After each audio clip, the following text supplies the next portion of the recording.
Hello students. तो ये हमारा बायोलॉजिकल क्लासिफिकेशन का लास्ट चैप्टर है। We are going to study in the section viruses, viroids, prions and lichens. देखिए, ये अलग से है बायोलॉजिकल क्लासिफिकेशन में।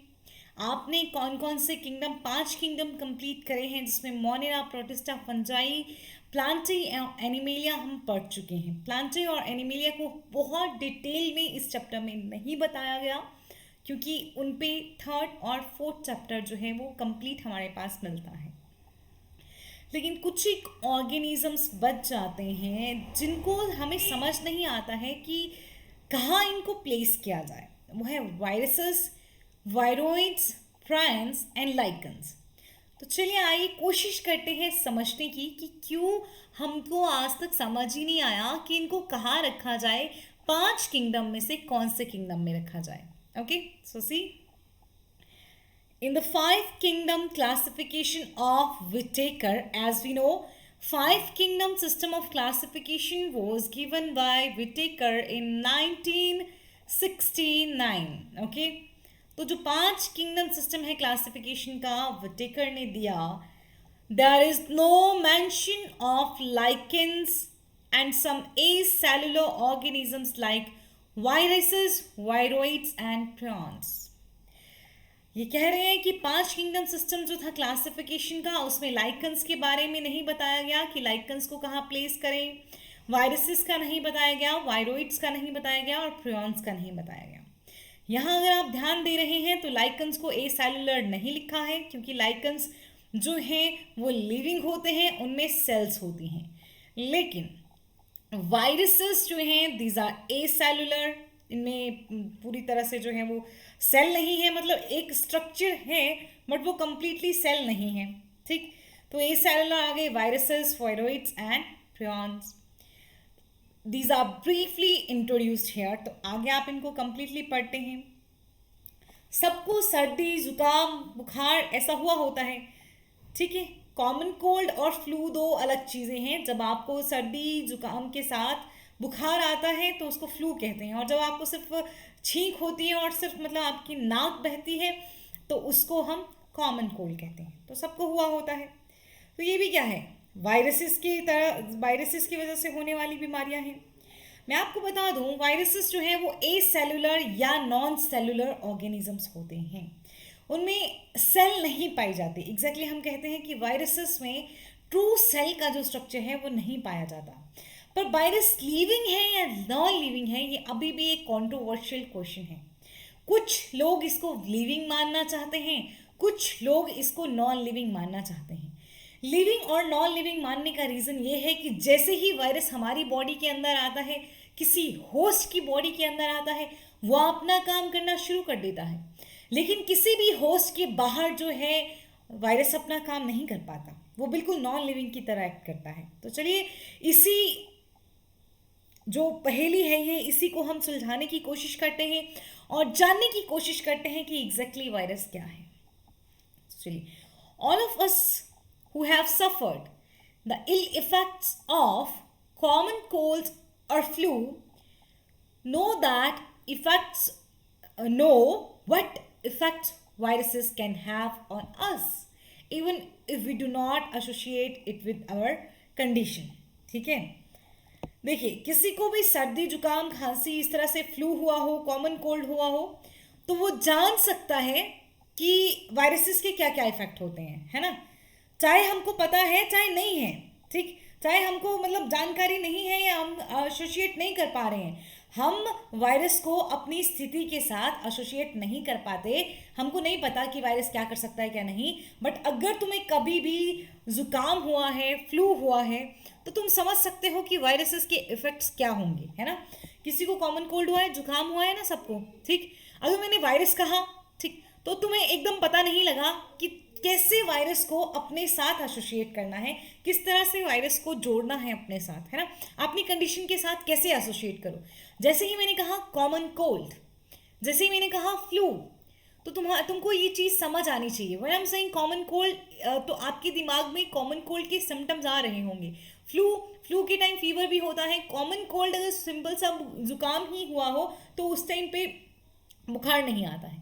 कॉमन कोल्ड आप 12th क्लास में ज़रूर ये सब बीमारियां पढ़ेंगे। कॉमन कोल्ड जो है ये इसको काउज करता है एक राइनो वायरस। कौन सा वायरस काउज करता है?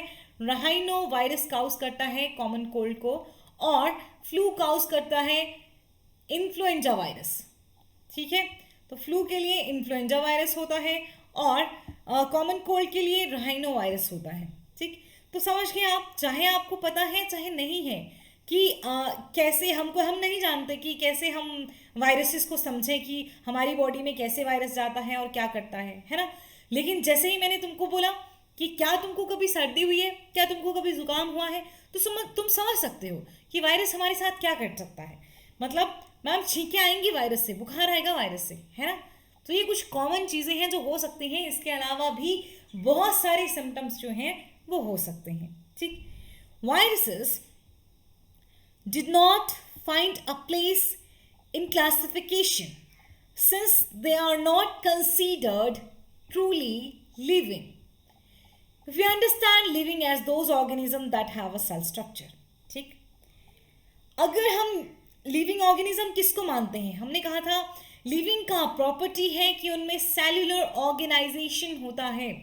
ये एक डिफाइनिंग प्रॉपर्टी की तरह भी लिया गया था। ठीक, अगर हम लिविंग उन्हीं ऑर्गेनिजम्स को समझते हैं जिनमें सेल पाया जाता है, तो फिर हमको क्लासिफिकेशन में कहीं भी वायरसेस के लिए जगह नहीं मिलती है, क्योंकि उनको ट्रूली लिविंग नहीं कंसीडर किया जाता। ठीक है, समझ गए कि क्यों क्लासिफिकेशन में वायरसेस को जगह नहीं मिलती?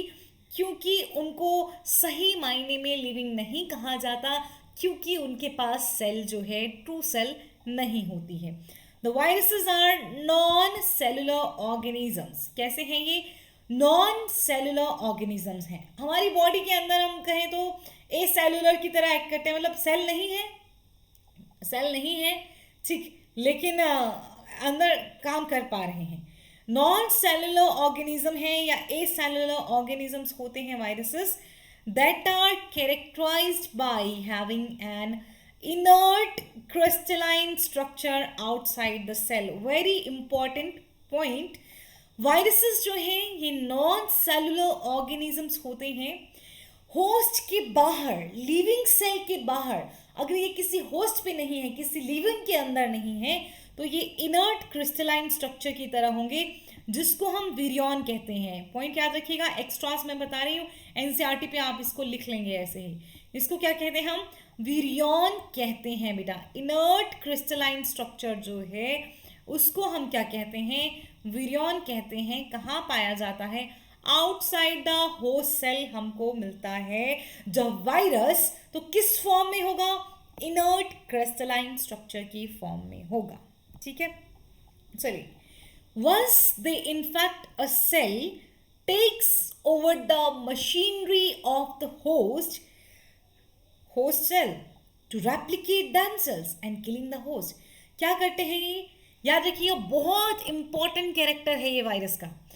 एक बार जब वायरस चले जाते हैं होस्ट के अंदर, होस्ट का जो भी मशीनरी है, होस्ट का जो भी डीएनए है, उस पे अपना कब्जा कर लेते हैं, होस्ट के न्यूक्लियस पे अपना कब्जा कर लेते हैं और होस्ट के अंदर जाके अपने जो जेनेटिक मटेरियल है, अपना जो जीनोम है उनका, ठीक, उसकी बहुत सारी कॉपीज बनाते हैं, अपने नंबर को बहुत ज़्यादा बढ़ा देते हैं और अल्टीमेटली होस्ट को किल कर देते हैं। फिर से याद रखिए, एक बार वायरस जब होस्ट के अंदर जाता है, होस्ट के न्यूक्लियस पे अपना कंट्रोल कर लेता है, फिर अब वो होस्ट में अपना ही दूसरी कॉपीज बनाने लगता है, खुद को रेप्लिकेट करता है, तो वायरस का नंबर इंक्रीज होता है और वायरस का नंबर इंक्रीज होता है तो बहुत सारे सेल्स को वो ख़त्म करते हैं और इस तरह से होस्ट की जो है वो डेथ हो जाती है। Now tell me, would you call virus living और non living? You just read, अभी आपने पढ़ा कि होस्ट के बाहर ये inert crystalline proteins, inert crystalline structures होते हैं जिनको विरियंस कहते हैं, जो बिल्कुल इनएक्टिवेटेड होते हैं। इनर्ट मतलब इनएक्टिवेटेड होते हैं। वहीं पे अगर होस्ट के अंदर चले जाते हैं तो वहाँ जाके ये एक्टिवेट हो जाते हैं, अपनी बहुत सारी कॉपीज बनाते हैं और होस्ट को किल कर सकते हैं। तो बताइए, एक जगह ये काम कर रहे हैं, एक जगह ये काम नहीं कर रहे हैं, तो वायरसेस लिविंग है या नॉन लिविंग है? तो outside the host cell they are non living, completely non living, but inside the host cell they act as the living one, वो लिविंग ऑर्गेनिज्म की तरह काम करते हैं। ठीक है, अब देखिए ये है यहाँ पे जो एनसीईआरटी का डायग्राम फिगर 2.6, ये है टोबैको मोजाइक वायरस और ये है बैक्टीरियोफेज। पहले जानते हैं टोबैको मोजाइक वायरस में। देखिए इसमें ये है आरएनए जेनेटिक मटेरियल, और ये एक्चुअली इसमें एक को ये कैप्सिड दिखाया गया है, ये पूरा का पूरा जो भी फॉर्म हुआ है ये कैप्सिड है, और इसमें जो ये एक यूनिट है, ये सिंगल यूनिट, ये कैप्सोमेयर है। समझ गए? सब यूनिट ऑफ कैप्सिड होता है कैप्सोमेयर बेटा। कैप्सिड का सब यूनिट क्या है? कैप्सोमेयर है। तो आरएनए है जेनेटिक मटेरियल और कैप्सिड है। कैप्सिड का सब यूनिट क्या है? कैप्सोमेयर। अब मैं होमवर्क दूंगी, आप उसमें इसको इंक्लूड कर लीजिएगा। तो ये हो गया, ए हो गया टोबैको मोजाइक वायरस और TMV, टोबैको मोजाइक वायरस। दूसरा है बैक्टीरियोफेज। तो ध्यान से बैक्टीरियोफेज का स्ट्रक्चर देखिए किस तरह से जो है पॉलीहेड्रल स्ट्रक्चर है, ठीक है, मतलब सॉरी किस तरह से है ये, किस तरह से हेक्सागोनल, पॉलीहेड्रल गलत बोल रही हूँ मैं, ठीक, हेक्सागोनल स्ट्रक्चर्स आपको दिखाई दे रहा है। ठीक, हेक्सागोनल मतलब बहुत सारे, हेक्सा क्या, आपको बहुत सारे स्ट्रक्चर इसमें फेसेस दिखाई देंगे। हेड है, फिर ये देखिए ये पॉइंट क्या है? कॉलर है। ठीक, फिर ये इस पे शीथ है, ये क्या है? शीथ। ठीक, ये इसकी टेल की स्पाइक्स होती हैं। ठीक, ये टेल है, इस तरह से 6 आपको स्पाइक्स नजर आती हैं, टेल फाइबर लिखा है देखिए इसमें, है ना? तो ये नेमिंग याद रखनी है। तो एक हो गया बैक्टीरियोफेज और एक हो गया टोबैको मोजाइक वायरस। बैक्टीरियोफेज क्या होता है? वायरसेस दैट अटैक बैक्टीरिया, वो वायरस जो बैक्टीरिया पे अटैक करता है उनको बैक्टीरियोफेज कहा जाता है। ठीक है, वहीं में अगर वैसे तो नॉर्मल भी आप और भी नाम दे सकते हैं, जैसे जो बैक्टीरिया जो वायरस साइनोबैक्टीरिया को अटैक करेगा उसको साइनोफेज भी बोल देंगे, है ना? जो फंगस को अटैक करेगा उसको माइकोफेज भी बोल देंगे। Study of fungus mycology, study of algae phycology या एल्गोलॉजी। ठीक है, तो इस तरह से बोल देते हैं, लेकिन आप मेनली याद रखेंगे बैक्टीरिया पे जो भी वायरस अटैक करता है उसको बैक्टीरियोफेज कहते हैं। चलिए इन दोनों के बारे में आगे जानते हैं क्या लिखती है एनसीईआरटी। ठीक है, सबसे पहले इंपॉर्टेंट बात यह आती है कि जो ये वायरस टर्म है ये किसको दी गई थी और किसने दी थी। सबसे पहले किसने वायरस कहा और क्यों कहा? ठीक, तो देखिए, the name virus, that means venom or poisonous fluid, was given by Dmitry Ivanovsky। किसने दिया? दमित्री, मतलब दमित्री हम हिंदी में बोले ऐसे, डिमिट्री इवानोस्की ने 1892 में दी थी। ठीक, किसने दी थी? इवानोस्की ने, इवानोस्की ने 1892 में वायरस टर्म दी थी। वायरस का मतलब है जहरीला फ्लूइड, विनोम जहर या जहरीला कोई fluid. He recognized certain microbes as causal organism of the mosaic disease of tobacco। तो सबसे पहले उन्होंने काउजल ऑर्गेनिज्म देखे थे टोबैको मोजाइक वायरस के लिए। मोजाइक डिजीज ऑफ टोबैको कही जाती है कि तंबाकू में एक मोजाइक सा डिजीज आता है। ठीक, उसमें सबसे पहले दमित्री इवानोस्की ने देखा था वायरस को। ठीक, वायरस को देखा क्या था, मतलब उन्होंने छोटे छोटे माइक्रोब्स को देखा और उन्होंने उसको वायरस का नाम दिया। इवानोस्की ने उनको क्या नाम दे दिया? वायरस का। तो सबसे पहले वायरस का किस में डिस्कवर हुआ? टोबैको में जो मोजाइक डिजीज होती है उसको देख के सबसे पहले वहां पे जो है टोबैको में, तंबाकू के पेड़ में जो है उसमें सबसे पहले वायरस की डिस्कवरी हुई। टोबैको मोजाइक वायरस नाम सबसे पहले इवानोस्की ने दिया, उसी को देख के दिया। ठीक, These were found to be smaller than bacteria because they passed through bacteria proof filters. ठीक, तो वायरसेस का साइज जो है वो बैक्टीरिया से भी छोटा होता है, याद रखेंगे। वायरसेस का साइज जो है वो बैक्टीरिया से भी छोटा होता है, क्योंकि जिस फिल्टर से होके बैक्टीरिया नहीं क्रॉस कर पाता, ये वायरसेस जो हैं उस फिल्टर से भी क्रॉस कर जाते हैं। तो ऑब्वियसली इनका साइज बैक्टीरिया से भी छोटा होगा, इसीलिए ये बैक्टीरिया प्रूफ फिल्टर्स को भी पास करके जा सकते हैं। ठीक, तो सबसे पहले अब देखिए किसने सबसे पहले नाम दिया टोबैको मोज़ाइक वायरस में जो वायरस मिला उसको सबसे पहले इविनॉस्की ने नाम दिया। ठीक है, M.W. बिजर्निक, ठीक है, M.W. बिजेरिनेक 1898 demonstrated that the extract of infected plants of tobacco could cause infection in many healthy plants and called the fluid as Contagium vivum fluidum. Contagium मतलब infectious, vivum मतलब living, fluidum मतलब fluid।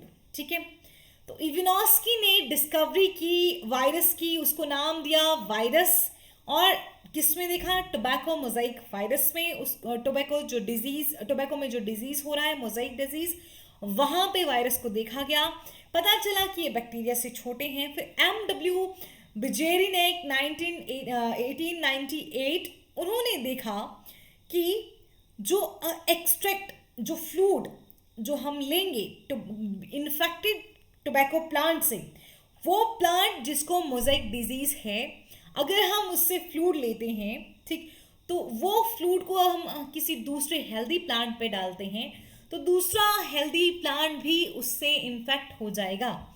इसका मतलब है कि ये बीमारी एक प्लांट से दूसरे प्लांट को हो सकती है अगर वो फ्लूड एक प्लांट से दूसरे प्लांट को ट्रांसफर होता है। तो इसीलिए M.W. बिजेरिनेक ने 1898 में बोल दिया, जो टोबैको से बीमारी के लिए जो एक्सट्रैक्ट लिया गया था उसको बोल दिया गया contagium vivum fluidum, infectious living fluid.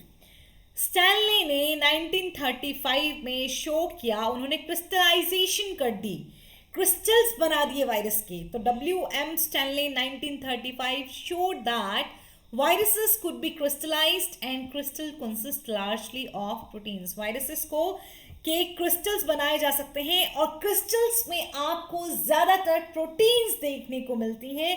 ये बात W.M. स्टैनले ने 1935 में कही थी।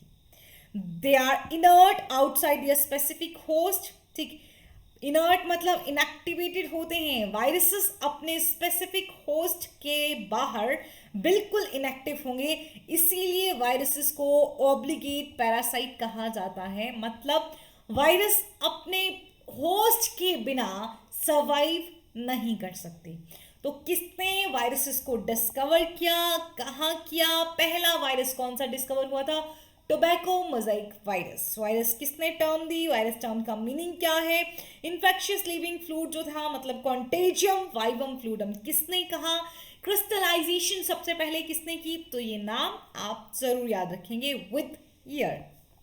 चलिए अब देखिए, प्रोटीन्स तो हमको पता चल गया कि W.M. स्टैनले ने 1935 में क्रिस्टलाइजेशन की, तो उसमें पता चला कि ज़्यादातर जो है वायरसेस में प्रोटीन्स देखने को मिलती हैं। ठीक, लेकिन in addition to viruses, in addition to proteins, तो प्रोटीन्स के साथ साथ क्या मिलेगा? ठीक, in addition to proteins viruses also contain genetic material. ठीक है, वायरसेस में जेनेटिक मटेरियल भी होता है। याद रखिए, जेनेटिक मटेरियल हमेशा या तो डीएनए होता है या तो आरएनए होता है। ठीक, तो वायरसेस की अगर हम बात करते हैं तो वायरसेस में या तो उनके पास आरएनए ही हो सकता है या उनके पास डीएनए ही हो सकता है। No viruses contain both RNA और डीएनए। किसी भी वायरस के पास दोनों आरएनए और डीएनए नहीं होते हैं। ये लाइन 100% सच है, लेकिन फिर भी कई बार क्वेश्चन पूछा जाता है कि कौन से वायरसेस हैं जिनके पास आपको दोनों डीएनए और आरएनए देखने को मिलते हैं। तो रेट्रोवायरसेस अगर वहां ऑप्शन में होगा तो आप रेट्रोवायरसेस कर दीजिएगा, लेकिन किसी भी वायरस के पास दोनों डीएनए और आरएनए नहीं होते हैं। रेट्रोवायरसेस के पास भी सिर्फ आरएनए होता है, अपने आरएनए से वो डीएनए बना पाते हैं, बस इतनी सी बात है, ठीक। लेकिन याद रखना है किसी भी वायरस में दोनों डीएनए या आरएनए नहीं होंगे, या तो सिर्फ डीएनए होगा या तो सिर्फ आरएनए होगा। आरएनए मतलब राइबोज न्यूक्लिक एसिड, डीएनए मतलब डीऑक्सीराइबोज न्यूक्लिक एसिड। तो एक न्यूक्लिक एसिड है, मतलब न्यूक्लिक एसिड है प्लस प्रोटीन पार्ट भी है। न्यूक्लिक एसिड भी होता है वायरस में और प्रोटीन पार्ट भी होता है। तो a virus is a nucleoprotein and genetic material is infectious, ठीक। प्रोटीन और न्यूक्लिक एसिड से बना होता है वायरस, न्यूक्लियोप्रोटीन है। तो न्यूक्लिक एसिड जो है वो जेनेटिक मटेरियल होता है, प्रोटीन पार्ट नहीं। क्या होता है genetic material? Nucleic acid, ribose nucleic acid या डीऑक्सीराइबोज न्यूक्लिक एसिड, इन दोनों में से एक जेनेटिक मटेरियल होगा, दोनों जेनेटिक मटेरियल नहीं होंगे वायरसेस में। और न्यूक्लिक एसिड ही जेनेटिक मटेरियल होगा और वही इन्फेक्शियस होगा। प्रोटीन कोड कोई इन्फेक्शन काउज नहीं करता है। In general, viruses that infect plants have single-stranded RNA, and viruses that infect animals have either single or double-stranded RNA or double-stranded DNA. देखिए, बोल रहे हैं कि मोस्टली अगर हम प्लांट्स को बीमारी करने वाले वायरस को देखते हैं तो प्लांट्स को डिजीज काउट करने वाले वायरसेस में मोस्टली हमको सिंगल स्ट्रैंडेड आरएनए देखने को मिलता है। जैसे कि टोबैको मोजाइक वायरस जो आपने अभी देखा TMV, उसमें भी सिंगल स्ट्रैंडेड आरएनए ही होता है। लेकिन अगर हम बात करें ऐसे वायरसेस की जो कि एनिमल्स को अफेक्ट करते हैं, तो उन वायरसेस में आपको सिंगल स्ट्रैंडेड आरएनए या डबल स्ट्रैंडेड आरएनए या डबल स्ट्रैंडेड डीएनए कुछ भी देखने को मिल सकता है, ठीक है। बैक्टीरियल वायरसेस जो है और बैक्टीरियोफेजेस जो हैं, बैक्टीरियोफेज क्या हो गए? वो वायरस जो बैक्टीरिया को इन्फेक्ट करते हैं, are usually double stranded DNA viruses. मतलब आपने जो टोबैको मोजाइक वायरस पढ़ा उसमें सिंगल स्ट्रैंडेड आरएनए होता है, जेनेटिक मटेरियल एक ही स्ट्रैंड होगा आरएनए का, ठीक है। और जो हमारे पास बैक्टीरियोफेजेस होते हैं उनके पास डबल स्ट्रैंडेड आरएनए होता है, मतलब डबल स्ट्रैंडेड डीएनए होता है, मतलब दो डीएनए के स्ट्रैंड्स होंगे, ठीक। तो डबल स्ट्रैंडेड डीएनए बैक्टीरियोफेज में, सिंगल स्ट्रैंडेड आरएनए किसमें? टोबैको मोजाइक वायरस में, ठीक। देखिए, तो एक हो गया टोबैको मोजाइक वायरस में सिंगल स्ट्रैंडेड आरएनए होता है, उसके साथ ही प्रोटीन कोड भी होता है। पढ़ा था आपने, डायग्राम देखी थी आपने, तो वहां पे आपको नजर आया होगा protein code. The protein code is called capsid. तो प्रोटीन कोड जो होता है वायरस में उसको क्या कहा जाता है? Capsid. Made up of small सब unit called कैप्सोमेयर्स protect the nucleic acid. Capsid का काम होता है न्यूक्लिक एसिड को प्रोटेक्ट करना। वेरी इंपॉर्टेंट बेटा, क्या काम होता है कैप्सिड का? कैप्सिड का काम है न्यूक्लिक एसिड को प्रोटेक्ट करना। लेकिन कैप्सिड खुद किससे बना है? कैप्सोमेयर सब यूनिट से, ठीक। These capsomere are arranged in helical और पॉलीहेड्रल ज्योमेट्रिकल फॉर्म। जो आपने डायग्राम देखा था वहां पे देखिएगा बेटा कि किस तरह हेलिकल फॉर्म में जो है, हेलिकल फॉर्म में, ठीक है, हेलिकल फॉर्म में इस तरह से ही होते हैं। अगर हम पूरा देखेंगे तो इस तरह से होते हैं हेलिकल फॉर्म में, ठीक। हेलिकल फॉर्म और पॉलीहेड्रल ज्योमेट्रिकल फॉर्म में कैप्सोमेयर्स अरेंज्ड होते हैं। वेरी इंपॉर्टेंट, किस तरह से अरेंजमेंट है ये पूछा जा सकता है।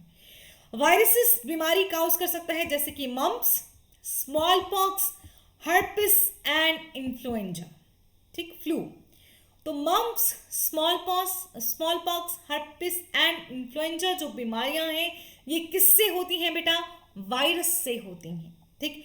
12th क्लास में डिटेल में पढ़ेंगे, यहाँ पे डिटेल में नहीं जा रहे हैं।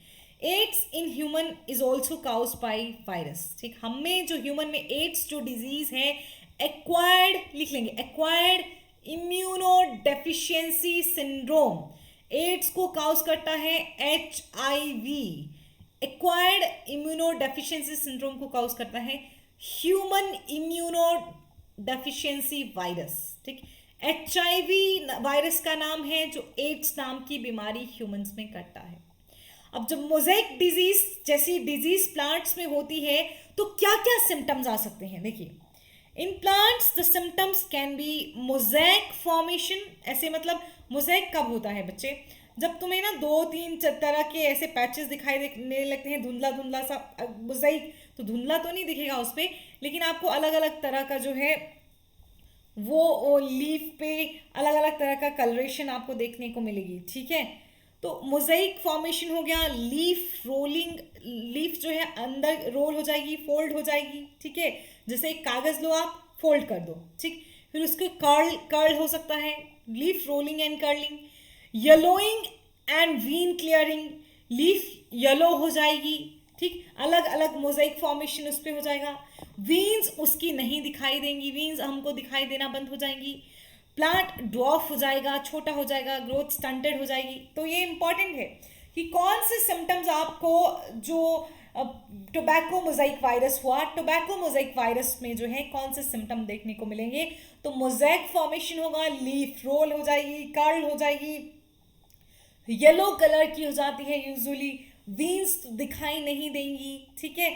जो वीन्स क्या होता है, आपको पत्ता दिखाई देता है ना, इस तरह से पत्ता, वीन्स अपनी वीन्स मत ढूंढने लगना, तो उसमें फिर ये इस तरह से जो जाती हैं इस तरह से वीन्स, ठीक, ये क्या होती हैं, वीन्स और विनलेट्स होती हैं, ठीक, एक मेन मिड वीन होती है बीच में और उसके आसपास विनलेट्स होती हैं, तो ये जो है ये क्लियर होने लगती हैं, ठीक, इनका जो प्रोमिनेंसी होता है, जितना प्रोमिनेंट यूजुअली ये दिखाई देती हैं उतनी प्रोमिनेंट फिर नहीं दिखाई देती हैं, प्लांट का हाइट जो है वो नहीं बढ़ता है, स्टंटेड ग्रोथ हो जाता है, ठीक। तो ये वायरस के बारे में हो गया कि वायरस क्या है क्या नहीं है, रिपीट पे लेक्चर सुनिएगा, ठीक। आगे बात करते हैं वायरोइड्स के बारे में कि वायरोइड्स क्या है एग्जैक्टली, है ना। तो देखिए 1971 in 1971 T.O.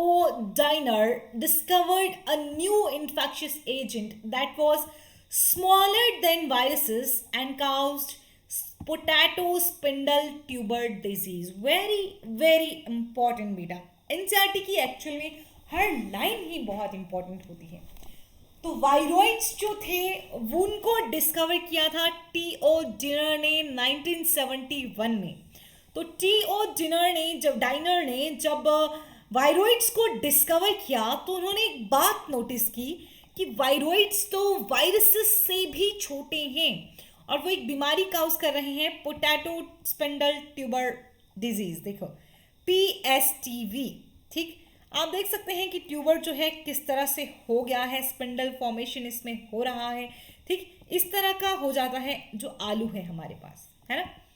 It was found to be a free RNA. It lacked the protein coat that is found in viruses, hence the name viroid.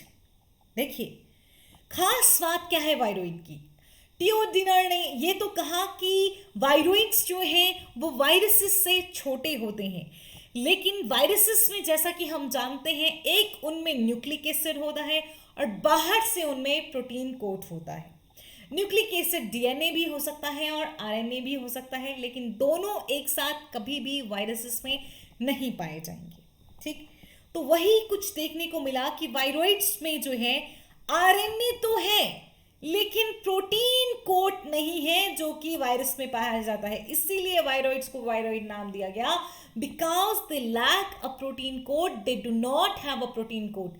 अगर इनमें प्रोटीन कोट होता तो इनको वायरोइड्स नाम ना देके इनको वायरस ही कहा जाता।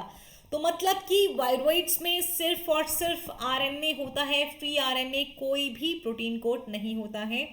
और इनका जो आरएनए होता है वायरोइड के आरएनए का मॉलिक्यूलर वेट कम होता है एज कंपेयर टू वायरस, है ना। द आरएनए ऑफ वायरोइड्स यहाँ पे है, the RNA of viroids was of low molecular weight. तो वायरोइड्स का जो आरएनए होता है उसका मॉलिक्यूलर वेट बहुत कम होता है एज कंपेयर टू वायरस के मॉलिक्यूलर वेट से, वायरस का जो आरएनए है उसके मॉलिक्यूलर वेट से। ठीक, तो वायरोइड्स में आरएनए है जिसका मॉलिक्यूलर वेट कम है लेकिन प्रोटीन्स नहीं होती हैं। ठीक है, आगे प्रियॉन्स। अब ये प्रियॉन्स क्या होते हैं? प्रियॉन्स में सिर्फ बेटा प्रोटीन कोट होगा, आरएनए नहीं होगा। आरएनए होगा कि नहीं होगा? मेनली क्या होगा? प्रोटीन कोट होगा। देखिए, इन मॉडर्न मेडिसिन, आज के टाइम पे अगर हम देखते हैं, certain infectious neurological disease were found to be transmitted by an agent consisting of abnormally folded proteins। ठीक है, तो प्रायॉन्स जो होते हैं अभी रिसेंट टाइम में, ठीक, देखा गया कि कुछ जो इन्फेक्शियस एजेंट्स हैं जो आपके नर्वस सिस्टम को अफेक्ट कर रहे हैं। ठीक है, और वो जो हैं उनके पास क्या होता है? बहुत ही ज़्यादा abnormally folded प्रोटीन्स होती हैं, लेकिन क्या नहीं होता? जेनेटिक मटेरियल नहीं होता। Prions do not contain genetic material such as DNA और आरएनए। ठीक है, तो बोलते हैं कि कैसे कैसे जो है वो जेनेटिक इंफॉर्मेशन जाती होगी फिर। ठीक, तो किस तरह से जाएगी? ये जाएगी बेटा, बताइए किस तरह से जाएगी? प्रोटीन्स के थ्रू ही जाएगी। तो मॉडर्न मेडिसिन की बात अगर हम करते हैं तो कुछ इन्फेक्शियस जो डिजीजेस हैं वो हमारे दिमाग को, हमारे नर्वस सिस्टम को, सिर्फ दिमाग को नहीं, हमारे पूरे नर्वस सिस्टम को अफेक्ट करती हैं, पर वो ट्रांसमिट होती हैं सिर्फ और सिर्फ प्रोटीन से। ठीक, अब ये agent, the agent was similar in size to virus. Prions का साइज जो था वो वायरस के साइज के बराबर था, पर इनको कहा गया फिर प्रायॉन्स। क्या कहा गया? प्रायॉन्स। देखिए, प्रायॉन्स बेटा नर्वस सिस्टम पे अफेक्ट डालते हैं, उनमें आरएनए डीएनए ना होके सिर्फ प्रोटीन कोट होता है, और जो ये प्रायॉन्स हैं इनका साइज वायरस के साइज के बराबर होता है। वायरोइड्स का साइज वायरस के साइज से छोटा होता है और उनमें प्रोटीन कोट नहीं होता है, लेकिन उनके पास आरएनए होता है। प्रायॉन्स में प्रोटीन कोट होता है लेकिन आरएनए नहीं होता है, और पी से प्रोटीन, पी से प्रायॉन्स, ऐसे याद रखना ताकि याद रहे कि प्रोटीन कोट किसमें है। पी से प्रायॉन्स, पी से प्रोटीन कोट इनके पास है और इनका साइज वायरस के बराबर ही है। तो देखिए, the most notable diseases caused by prions are बोवीन, इसको भी मुझे हाईलाइट करना था अच्छे से, बोवीन स्पॉन्जीफॉर्म एनसेफेलोपैथी, याद रखिएगा, BSE, बोवीन spongiform encephalopathy. Do you know what is encephalopathy? ठीक, एनसेफेलोन जो है वो हमारे ब्रेन का हिस्सा होता है। ठीक, तो जो भी डिजीज हमारे ब्रेन में एनसेफेलोन वाले हिस्से को अफेक्ट करती है तो वो हो गया एनसेफेलोपैथी। ठीक है, एनसेफेलोपैथी, एनसेफेलोपैथी नहीं, एनसेफेलोपैथी। तो बोवीन स्पॉन्जीफॉर्म एनसेफेलोपैथी जो है, this disease is caused bye prions. इसी डिजीज को एनिमल्स जैसे कि कैटल में कॉमनली क्या कहा जाता है? कॉमनली इसको कहा जाता है mad cow disease in cattle, और इसी का वेरिएंट जो है वो हमें देखने को मिलता है। ठीक है, क्रिचफैट जैकॉब डिजीज से CJD, क्या बोला? CJD डिजीज जो ह्यूमंस में होती है। अगर मैं CR जो है इसको पूरा बोलूँ तो क्या होता है? क्रिचफैट। स्पेलिंग अगर आपको लिखनी हो अपनी बुक पे तो आप लिख लेंगे CREUT,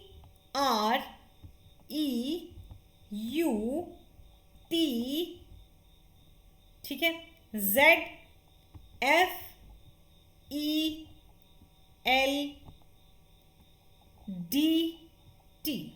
ठीक, तो ये CR स्टैंड फॉर क्रूज़फेल्ड। ठीक है, तो ये T है लास्ट में, DL नहीं है, T है। ठीक, तो क्रूज़फेल्ड जैकॉब डिजीज मतलब मैम हमको समझ नहीं आया, प्लीज एक बार फिर से समझाइए। ठीक है बेटा, प्रायॉन्स जो हैं वो हमारे नर्वस सिस्टम को अफेक्ट करते हैं, तो उसको स्पॉन्जिफॉर्म एंसेफेलोपैथी कहा जाता है। लेकिन कॉमनली इसी बीमारी को अगर हम गाय वगैरह में देखेंगे, कैटल्स में देखेंगे, तो उसको मैड काउ डिजीज कहा जाता है। अगर हम कुछ लोग बीफ खाते हैं, जो बीफ खाते हैं ना, उनकी बॉडी के अंदर ये प्रायंस चले जाएंगे और फिर ह्यूमन में इसी बीमारी को मैड काउ डिजीज ना कह के इसी सेम बीमारी को क्रुस्फेल्ड जैकब डिजीज कहेंगे। तो याद रखिएगा, स्पॉन्जिफॉर्म इंसेफेलोपैथी प्रायन से होती है, कॉमनली कैटल में इसको मैड काउ डिजीज कहते हैं, और जब भी हम में होती है तो उसको क्रुस्फेल्ड जैकब डिजीज कहा जाता है। Is it clear to you now? क्या प्रायंस में आरएनए है? नो। क्या प्रायंस का साइज वायरस के बराबर है? यस। ठीक है, किसको अफेक्ट करता है? दिमाग को। क्रुस्फेल्ड जो जैकब डिजीज है उसमें क्या होता है? डिमेंशिया हो जाता है, याददाश्त चली जाती है, आपका नर्वस सिस्टम काम नहीं कर रहा ना, तो याददाश्त जा सकती है और अल्टीमेटली आपकी डेथ भी हो सकती है। ठीक है, चलिए, ये हमारा लास्ट टॉपिक, और इसी लास्ट टॉपिक के साथ बायोलॉजिकल क्लासिफिकेशन कंप्लीटली खत्म होता है। तो आपको अपने अगले टेस्ट के लिए जो है वो तैयार रहना है, जिसमें आपको फंजाई भी पढ़ी होनी चाहिए और आपको ये भी पढ़े होने चाहिए जो अभी आप पढ़ रहे हैं, लाइकन्स वगैरह, जो पूरा कंप्लीट चैप्टर आपको होना चाहिए। ठीक है, तो लाइकन्स की अगर हम बात करते हैं तो लाइकन्स क्या होते हैं? ठीक, क्या लाइकन नॉन सेलुलर है? नहीं, लाइकन्स नॉन सेलुलर नहीं होते हैं, बल्कि इनमें जो है वो सेल होती है, क्योंकि लाइकन्स फंजाई और एल्गी दोनों को मिलके बनते हैं। देखिए, चलिए आइए पढ़ते हैं। ठीक है, lichens are symbiotic association, that is mutually useful association between algae and fungi. Algae और फंजाई दोनों जब एक दूसरे को बेनिफिट करेंगे तो उसको बोलेंगे हम mutually useful association, symbiotic association, जो हमको लाइकन्स में देखने को मिलती है। Algal component is known as phycobiont and fungal component is called mycobiont। याद रखिएगा, एल्गी का जो एल्गी वाला हिस्सा है उसको फाइकोबायोन कहते हैं, फंजाई का जो हिस्सा है उसको माइकोबायोन कहते हैं। Algae which are autotrophic and heterotrophic respectively, मतलब रिस्पेक्टिवली लिखा होता है, मतलब जैसे ऑटोट्रॉपिक मतलब फाइकोबायोंट हुआ, ठीक है, हेटेरोट्रॉपिक मतलब माइकोबायोंट हुआ, मतलब जो एल्गी वाला पोर्शन होगा वो ऑटोट्रॉपिक होगा और जो फंजाई वाला पोर्शन होगा वो हेटेरोट्रॉपिक होगा।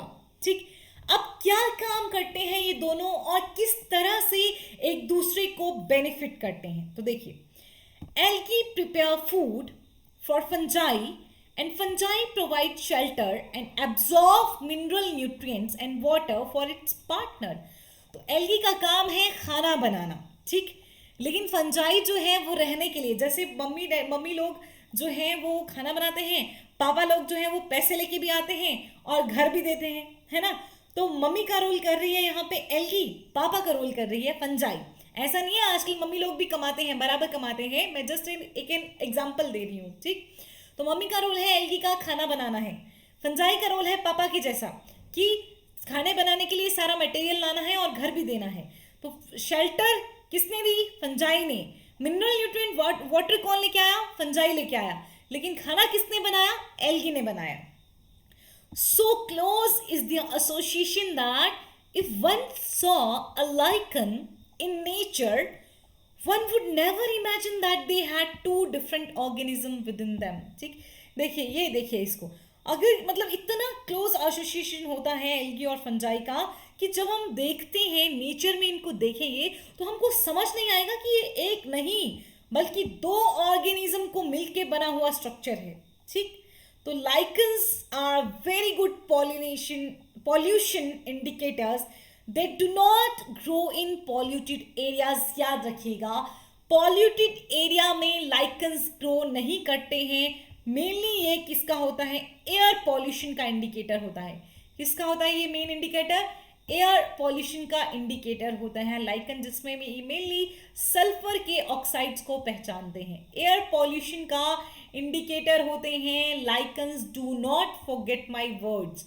ठीक, एनसीईआरटी ने ये नहीं लिखा है, बस ये लिखा है कि पॉल्यूशन काउज करते हैं, लेकिन पॉल्यूशन काउज नहीं करते, सॉरी, पॉल्यूशन के इंडिकेटर होते हैं। जहां लाइकन्स ग्रो नहीं करेंगे मतलब वो एरिया पॉल्यूटेड है। तो लाइकन्स जो हैं वो इंडिकेटर होते हैं किसके बेटा, जल्दी से बताइए, एयर पॉल्यूशन के। That's all, this is all about your chapter. Chapter closed. अच्छे से पढ़िए। Thank you, stay safe, take care.